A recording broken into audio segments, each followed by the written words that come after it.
Bueno, ¿y qué estamos escuchando? Bad Medicine. Bueno, perfecto para recibir. Hoy lo habíamos anunciado, un nuevo nos va a estar acompañando por unas semanas con nosotros. Bernardo Borkenstein es un viejo oyente, pero además es químico farmacéutico y va a estar hablando sobre medicamentos en un sentido amplio. Bernardo, bienvenido. ¿Cómo estás? Muchas gracias, buenas tardes. ¿Cómo andan? Muy bien, muy bien. ¿Cómo estás? Bien. Sí, vamos a tratar de hacer una columna sobre aspectos que no se suelen hablar de los medicamentos. Hoy vamos a presentar un poco el tema sobre qué es un medicamento, básicamente, resistiendo firmemente el llamarlo medicamento, concepto y objeto. Pero bueno, vamos a ver un poco distintos tipos de medicamentos y sobre todo el problema que traen abusos como la automedicación. En cada caso distinto, por ejemplo, una de las columnas va a ser sobre analgésicos, donde la gente lo que hace es consumirlos por voluntad propia. Acá tenemos un cliente que... Sí. Jimena, no ¿verdad? No sé si quiero estar hoy. No sé. Va a haber noticias para Jimena, ¿verdad? Bueno, podemos sacar espinita con los analgésicos. Claro. El día que toque esa. Bien. Bueno. Sí, claro, porque hay un fenómeno... Los medicamentos, bueno, hoy vamos a hablar un poco de la historia, ¿no? Sí. Pero tienen como una cosa muy positiva, lógicamente, no se va a desconocer. Pero por otro lado, a veces esa forma de consumo del medicamento, propia de todo lo que se consume hoy día, ¿no? Que claro. Vos vas, te administrás el medicamento que se te antoja, hablas sobre medicamentos, gente que no tiene la menor idea. Los compras en la feria. Claro, a veces por usar un medicamento uno cree que sabe que ese medicamento sirve para otra persona en algo capaz que no tiene absolutamente nada que ver o puede tener implicancias más probadas. Lo vamos a ver hoy mismo cuando hablemos un poco más adelante ya de los medicamentos dentro del frasco. Pero sí, vos fíjate que uno de los grandes dilemas de la bioética es si el medicamento debe ser considerado un producto de consumo o un producto estratégico de lo que es la salud pública. Si debe ser una política de Estado o un producto de consumo. O sea, es un tema que no está zanjado, como todo está en las dos bibliotecas eternas, pero cuando se trata como una política de Estado, los resultados son muy importantes. Cuando se trata como producto, la predicción económica de que en libertad de comercio y todo eso los precios bajan, nunca se dio. Los precios han subido permanentemente. En especial por el tema de la ley de patentes, que le da al que lo desarrolla 20 años, ¿no? 20 años de protección, que todavía tiene pisadas para alargarlos.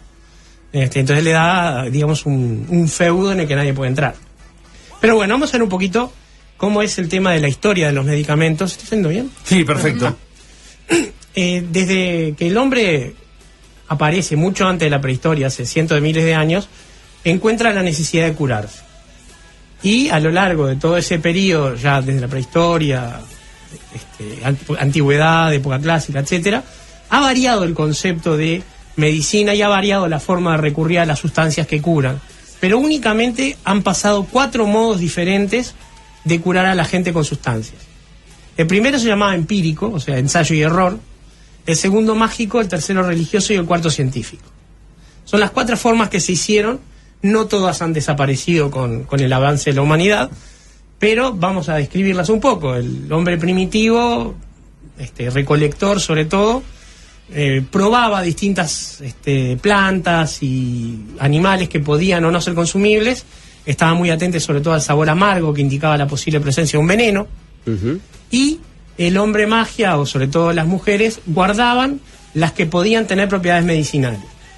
Era una forma tediosa y difícil de aprender y sobre todo con muchos errores. Claro, era lo que había en aquel momento. Y claro, pero no había alternativas.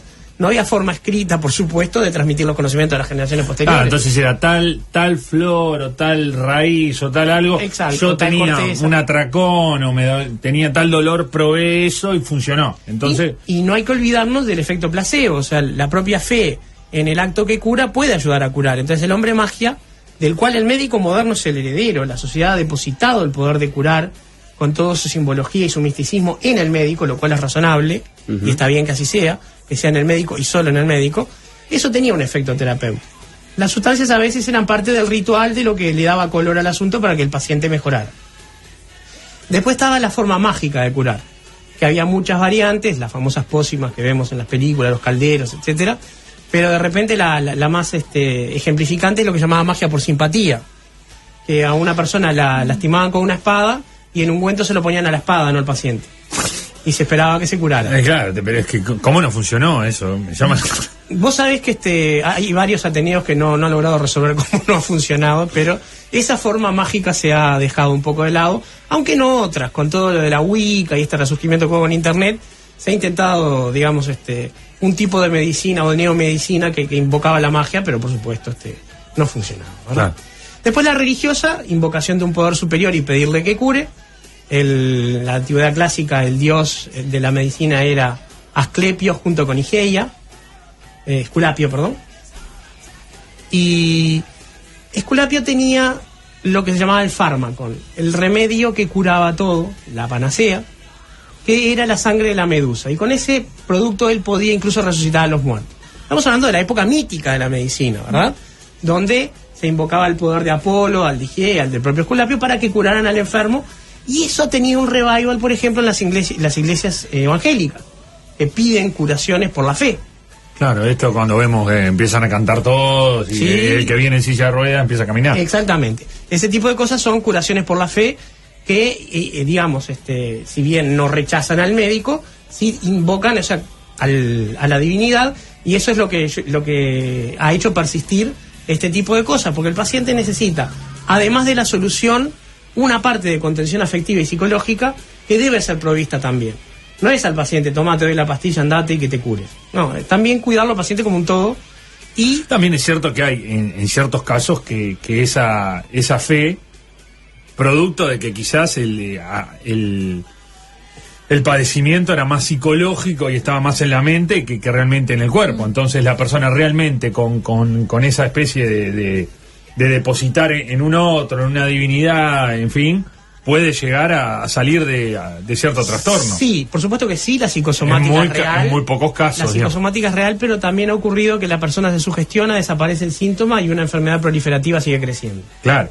O sea, también ha pasado eso, desaparece el síntoma, la persona cree que está curada, pero la enfermedad sigue su curso. Lo que sí es cierto es que muchas enfermedades se curan solas. Entonces es muy fácil invocar casi cualquier cosa, porque un porcentaje se va a curar siempre, otro no. Y ahí es donde entra la ciencia, que es el cuarto modo, que es el que estamos acostumbrados a ver, donde intervienen la medicina y la farmacología, que en su origen estaban juntas. El médico era boticario, el boticario era un poco médico, hasta que se separaron por entre el 1700 y 1800 definitivamente. Bueno, esto sería un poco, a grosísimo modo, la historia de cómo se cura con medicamentos. No sé si se llama así, pero esto de que vos te podés tocar cierta zona de la planta del pie para reflexología. Ahí está, para aliviar algún dolor. Mirá, tengo aquello de que te cinchaban acá en la espalda para curarte el empacho. La tirada del cuerito. Todo esto. Bueno, la tirada del cuerito es una simpatía, claramente. Y involucra la parte mágica, invoca la parte mágica. Y la reflexología entra más bien dentro de las neomedicinas y pseudociencias. El día que hablemos de eso, que creo que va a ser la segunda o la tercera columna, vamos a hablar de reflexología, acupuntura, todas las medicinas llamadas alternativas. Perfecto. Bien, entonces... Tenemos un capítulo especial para ella, no se responde así fácil, digamos. Es que es un tema muy largo, claro. Para explicarlo se me va la columna. Claro, sí. Y hoy quería presentar los medicamentos en sí mismos. La farmacología tradicional se llama alopatía. Y los medicamentos que estamos acostumbrados a consumir, comprimidos, grajeas, jarabes, inyectables, colirios, todos responden a un concepto fundamental que es el de principio activo y su dosis. Un principio activo es una sustancia que tiene la capacidad de afectar un proceso fisiológico en una relación que no está en proporción con la cantidad que se le da al paciente. Un comprimido de 2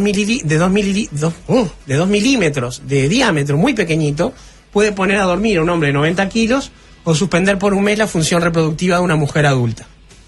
Y estamos hablando de un comprimido realmente pequeño. Sin embargo, si vamos a endulzar con un edulcorante de mesa o una bebida, nosotros vemos que también hay una amplificación del efecto, porque un pequeño comprimido permite lo mismo también endulzar bebidas en cantidades grandes, a diferencia del azúcar, pero no hay una acción fisiológica acompañada. Lo que hay es simplemente la potencia. Y la dosis, que es, la cantidad que debe ser administrada para que se produzcan los efectos deseados. ¿Sí? Para cada principio activo y para cada forma de vehiculizarlo, existe una dosis. ¿Sí? Sí, que eso son una de las puntas que se descontrola en el uso. En la automedicación seguro. Claro.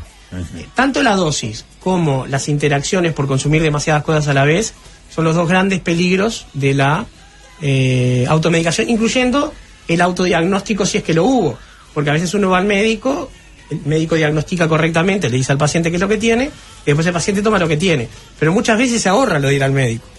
Por ejemplo, tiene tos, va a la farmacia y le pide al farmacéutico. Algo para la tos. Hay 4 tipos al menos de jarabes para la tos y los 4 tienen efectos distintos, 2 de ellos opuestos.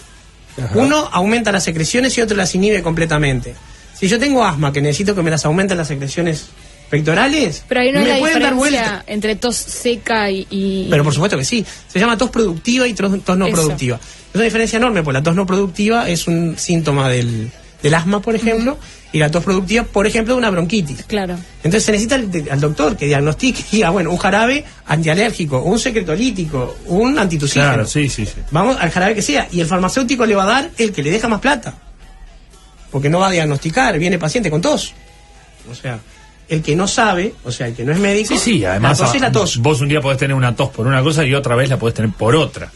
Claro, porque ¿qué hace uno? Termina la enfermedad y guarda el frasquito para la próxima. Y de repente no es el mismo caso, por supuesto. Claro. Exacto. Bien, entonces junto con la dosis aparece otro concepto importante dentro de los medicamentos, que es el que solamente se cuida en la alopatía, que es lo que se llama ventana o margen terapéutico. Esto es, el rango que va entre la concentración más chica que hace efecto y la más grande que no produce efectos tóxicos o efectos secundarios indeseados. Ese es el rango de seguridad dentro de que se puede dar el medicamento. Entonces yo tomo menos, no hace nada, tomo más, puedo tener problemas.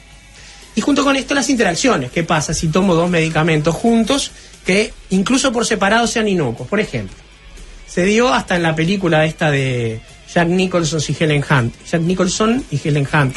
La de los cuellos de tortuga. Esa. La que él era un productor de discos de rap o algo así, de hip hop. La que era un tipo insoportable. Sí. No, la que tenía tos. Esa, As Good As It Gets, esa. Sí, mejor imposible.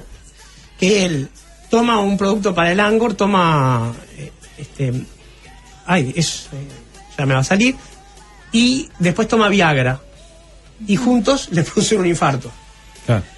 Entonces, ¿qué pasa? El producto para el Angor solamente le alivia el corazón. El Viagra le hacía los efectos de Viagra. Pero juntos daban un problema. ¿Sí? Nitroglicerina. Bien, otro ejemplo, por ejemplo, en la década del 90 se tomaba mucho, y como se sigue tomando hasta el día de hoy, el antialérgico loratadina. Que junto con un analgésico, que ahora se usa muy poco, pero antes se usaba mucho también, que se llama ketorolac, daba problemas aumentados también de posibilidades de riesgo de infarto.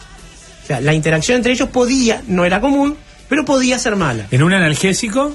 Con un antialérgico. O sea, te das cuenta que hay 2 cosas que, por separado, más allá que los medicamentos, también pueden ser bastante como inocuas, ¿no? Porque vos te podés venir alergia así fácilmente, digamos, y es una papa, porque te tomás un antialérgico y no pasa nada. Y lo otro, te duele algo, no sé qué, te tomas un analgésico. Pero absolutamente, pero aparte la loratadina se toma crónica. Vos estás tomando eso porque sos alérgico, de repente te dio un ataque de ciática, te tomaste ketorolac, aumenta el riesgo.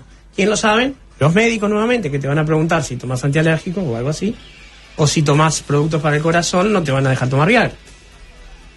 Esas son las interacciones. Eso no es una... Bueno, lo he visto, pero no es una cosa muy... en los prospectos, por lo general. No viene con todos los que no se pueden hacer interacción. Viene con los conocidos, lo que no quiere decir que no haya otros, por un lado. Claro, por eso, y porque segundo, podrían venir con realmente la lista con aquellos que quizás puedan llegar a tener algún tipo de riesgo. Sí, ahora el prospecto, que cada vez se parece más a una sábana, está bastante críptico como para el usuario final. No. Es más útil para el médico y para el farmacólogo. Sí. Que además, a mí personalmente lo que me pasa es que uno muchas veces lo que sabe es el nombre comercial de lo que toma. Claro. No sabés la droga. La droga, sí. Claro. Y ahí lo que te dice es la droga, no el nombre comercial. Entonces, bueno, viene con el producto, así que por lo menos lo tenés ahí, pero... No, claro, pero el producto con el cual no lo puedo combinar o tengo problema para combinarlo, eventualmente tengo que leer. Puede dar, primero, yo tengo la sensación que ahí el producto, el medicamento se cubre de todas las posibles eventualidades. A uno apareció, no sé cuántas veces... Oficia de disclaimer. Claro, yo tengo la sensación que si vos lees todo eso no tomas nada, decidís mejor no tomo nada, porque siempre tengo esa sensación. No hace falta que lo leas todo, lees solo los efectos secundarios, no tomas nada. Claro, decís no tomo nada, porque te puede dar esto. Me quedo con el dolor de cabeza. La verdad que... La primera medida ante un dolor de cabeza es tolerarlo un rato. Claro. Eso es verdad. Sí. Sí, bueno. Cuando es crónico, cuando aparece muchas veces, se hacen otras cosas. Claro. Ya, los analgésicos son un tema fabuloso, sobre todo porque se consumen como caramelos, ¿no? No lo digo desde el Olimpo, más lo allá. digo como alguien que los consume también. No, ya sé. Respeto mucho la combinación. Yo no combino. Si estoy tomando ibuprofeno, ese día tomo ibuprofeno. No, bueno. Pero sí. En esta columna no somos fan del ibuprofeno. Igual. Bien. Ya vamos a ver por qué. Bueno, entonces hablábamos de la ventana terapéutica y también es importante recordar que hay una cosa que se llama dosis letal. No hay nada que a cierta dosis no sea venenoso. Lo dijo Paracelso, no existen los venenos, existen las dosis. Entonces, hasta el agua, que la gente no lo cree, tiene una dosis letal. Hay una cantidad de agua que si te la tomas de una, te morís. ¿Sí? O sea, todo puede ser abusado. Y esto es muy importante. ¿Qué pasa? Los medicamentos para ser abusados alcanzan nuevamente con posiblemente 10 o 20 comprimidos de uno solo y no una gran cantidad de litros como lo que es el agua. Claro, eso es la inocuidad del producto. Aparte, el agua es un constituyente mayor de nuestro cuerpo. Sí, matarnos nos puede matar montones de cosas. Si uno en exceso... Hasta el agua decías. Hasta el agua, exactamente. No voy a decir cuál es la dosis para proteger a los inocentes. Claro. Pero el tema es, generalmente lo que se calcula es lo que se llama dosis letal 50, que es la que mata a la mitad de una población de ratas que es administrada. No se experimenta con humanos, por supuesto, en ese tipo de cosas. Y se maneja dentro de un rango de seguridad bastante por debajo de las dosis letales en humanos efectivas, ¿no? Pues no se puede acercar uno, salvo en algunos casos que la toxicidad compensa el riesgo de la propia enfermedad, como con los quimioterápicos en algunos de los casos. Claro, pero estamos hablando de casos muy extremos. Se entiende. Generalmente vos jugás muy lejos del límite. Que no se venden en la farmacia. Claro. Etc. No jugás cerca del techo de la dosis, salvo que sea necesario. Muy lejos del techo de la dosis. Claro. Exactamente. Jugás contra los primeros efectos secundarios por lo general. Bueno, está claro porque, a ver, todos debemos conocer historias de gente que se baja blister entero, hace ese tipo de cosas, muchas veces buscando autoeliminarse y no lo logran. O sea que por lo tanto las dosis que uno adquiere generalmente no son suficientes como para que te pasen para el otro lado, digamos. Sí, por supuesto. Estás bastante lejos de la dosis de tal lo que uno accede en la mayoría de los productos. Y eso es por diseño, se hace así para evitar ese problema justamente. Uno tiene que pensar en un tema de análisis de riesgo, qué es lo peor que podría pasar en el caso de un mal uso a la hora de diseñar un medicamento. Ahora, veíamos que las dosis habitualmente son miligramos, cantidades muy pequeñitas, del tamaño de la cabeza de un alfiler o menos. Eso no se puede manejar. Entonces, para poder trabajarlos en la vida diaria, por ejemplo, para poder verlos, los que precisamos lente, se utilizan lo que llaman las formas farmacéuticas o los medicamentos. Se lo diluye. Entonces se pone dentro de un comprimido, dentro de un jarabe, dentro de un inyectable. Entonces manejamos un elemento un poco más grande que es perceptible y a veces incluso que ya es la dosis, como por ejemplo los comprimidos. Un comprimido, 2 comprimidos suele ser la dosis. Aunque están los que se parten, pero la idea es que sean monodosis. Un comprimido, una dosis. Entonces, ¿cuál es la consecuencia de que uno no puede usar la sustancia pura? La primera es que la efectividad va a depender de cómo la administro.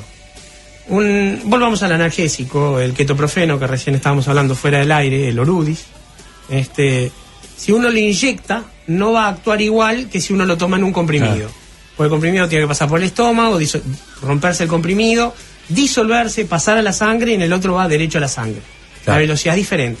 Este proceso es lo que se llama la farmacocinética de un medicamento y depende no solamente de la vehiculización de la forma que se administra, como acabamos de decir, la oral o la parenteral, la inyectable, sino que además depende de quién lo fabrica. Porque con la misma fórmula, en 2 fábricas distintas, el medicamento no va a ser igual.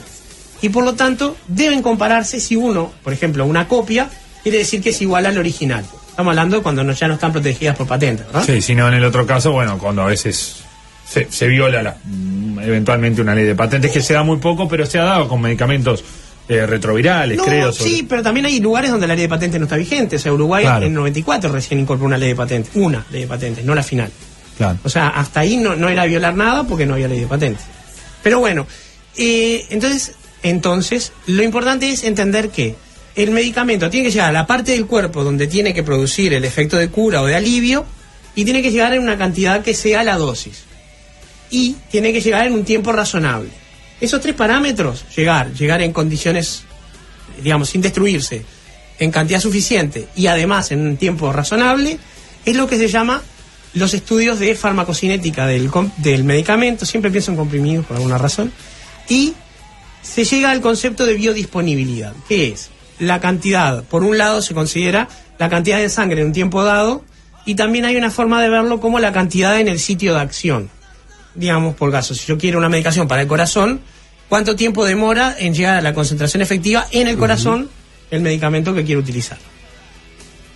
La biodisponibilidad es importante porque comparando la biodisponibilidad de dos medicamentos es como puedo determinar la bioequivalencia, que eso es lo que después permite establecer la efectividad de los medicamentos que no son de patente, los que a veces llaman similares o genéricos. El otro gran debate que hay hoy en día en la farmacología es el tema de los medicamentos genéricos. Perdón. Hoy estoy un poquito trabado, no pasa nada. ¿Por qué está este problema con los genéricos? Porque son mucho más baratos, pero como no está demostrada a veces la bioequivalencia con el original, siempre está la sospecha de que no sea tan efectivo, y a veces la realidad. Hace muy poco tiempo surgió un reclamo porque el gobierno uruguayo estaba dando medicamentos genéricos para el SIDA y no los originales. Entonces, eso generó un problema porque siempre sobre el genérico está la sospecha, salvo que pueda demostrar bioequivalencia con el original, claro, que muchas veces la puede demostrar y muchas veces no. Hay dos formas más de manejar los medicamentos desde este punto de vista, que son los bajo licencia.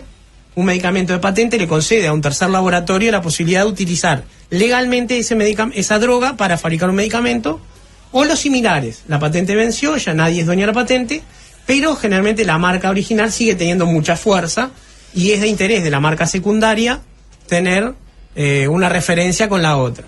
Eso generalmente se parecen en que suelen venderse con nombres comerciales. Por ejemplo, si yo te digo, no sé, bueno, por caso, Orudi, ya que lo nombramos, no sabes cuál es la droga. No. Pero yo te digo diclofenac, otra droga de otro medicamento, la droga es esa, es diclofenac.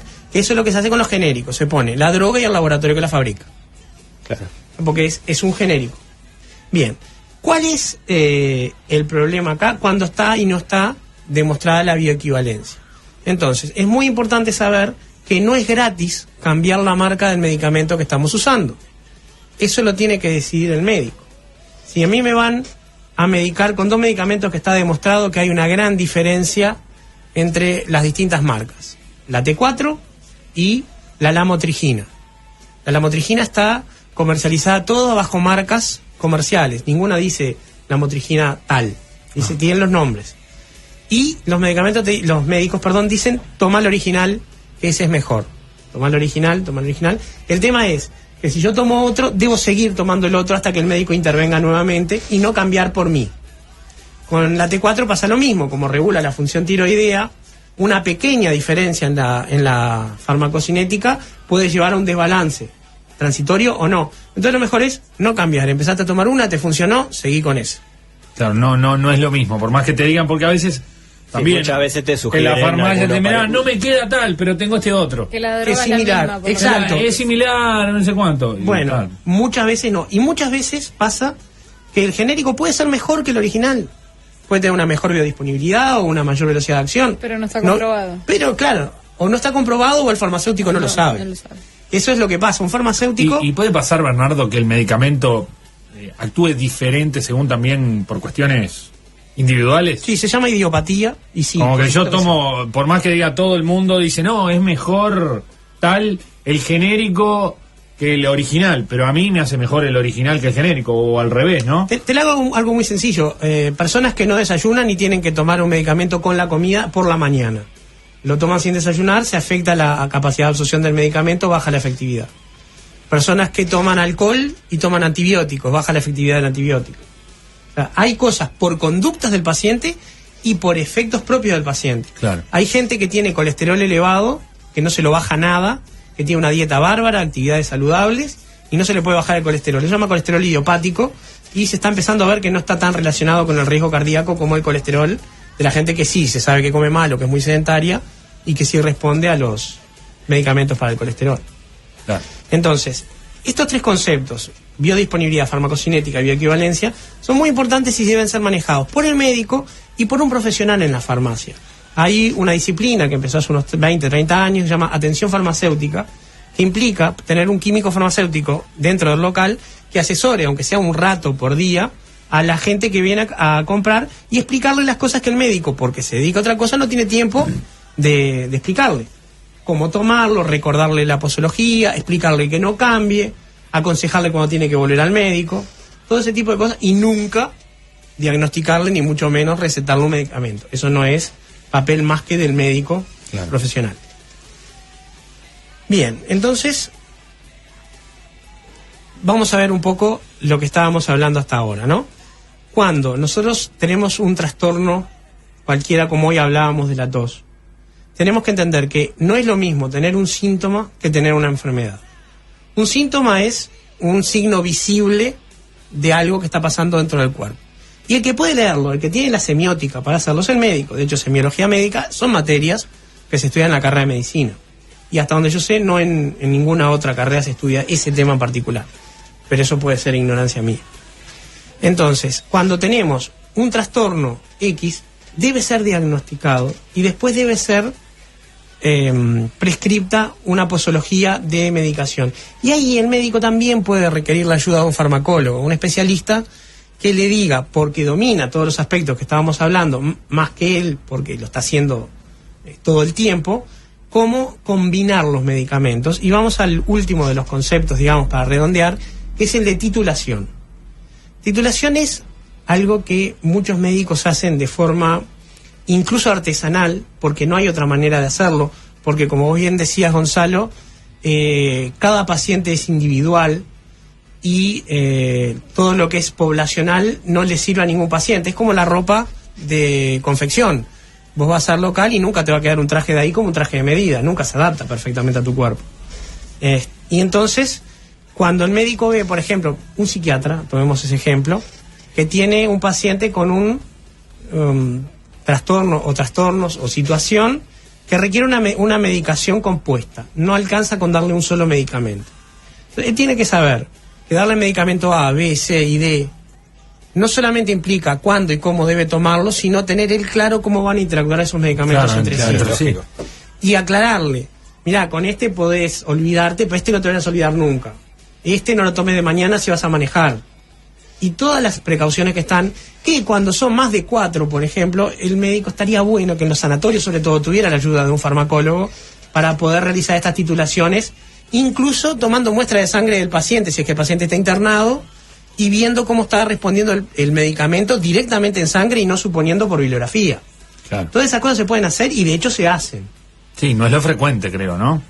Depende del lugar y depende de la condición. Pero, por ejemplo, un caso muy común, cuando un paciente viene con una infección bacteriana complicada al sanatorio, se hace un estudio que se llama cultivo, donde se ve cuál es la bacteria, claro, en vez de ir probando con una, con otra, que está colonizando. O sea, si el paciente no reacciona a la terapéutica de ataque, se cultiva la bacteria, que demora unos días, y después se hace lo que se llama un antibiograma. Se prueba la sensibilidad in vitro de ese microorganismo a distintos antibióticos disponibles para ver con cuál se ataca luego de lo que se llama terapia de choque. No funcionó.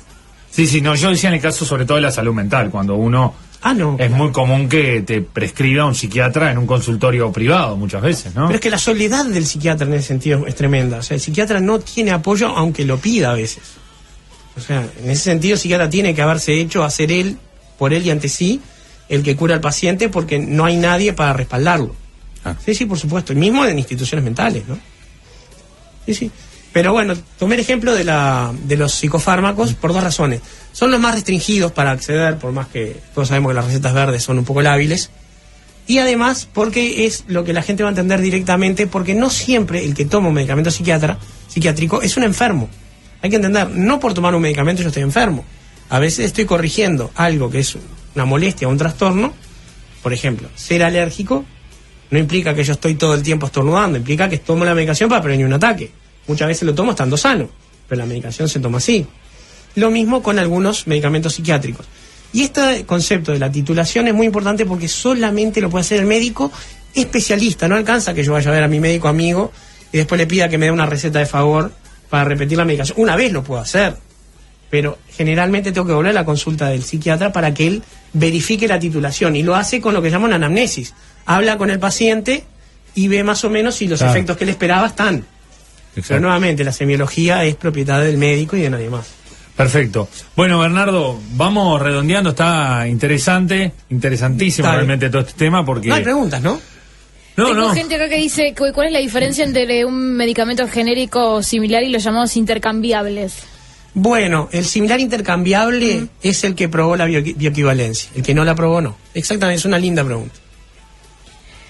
Bien, voy a filtrar por acá. Alguien hablaba que en México existía una farmacia que se llama Doctor Simil que vendía los genéricos. Doctor Ahorro en Argentina, sí. ¿Sí? Venden solo genéricos. Son los digamos. genéricos baratos. Claro. Sí, sí. Alguien dice que si los laboratorios que no realizan los estudios de bioequivalencias y biodisponibilidad utilizan a los pacientes como agentes de testeo. No. Un medicamento que no probó la bioequivalencia igual debe ser registrado en Uruguay ante el Ministerio de Salud Pública con un trámite que no le ahorra una sola etapa comparado con el otro. Bien. Acá las drogas ya vienen testeadas, y si es una institución de investigación, ante cada etapa de experimentación con pacientes, que es con pacientes sanos, debe requerir un permiso expreso para cada etapa del Ministerio de Salud Pública. Perfecto. No se O sea usa que estamos cubiertos, de digamos, conejillo de India. En alguna época de capitalismo más salvaje se usaba América Latina para eso, pero Claro.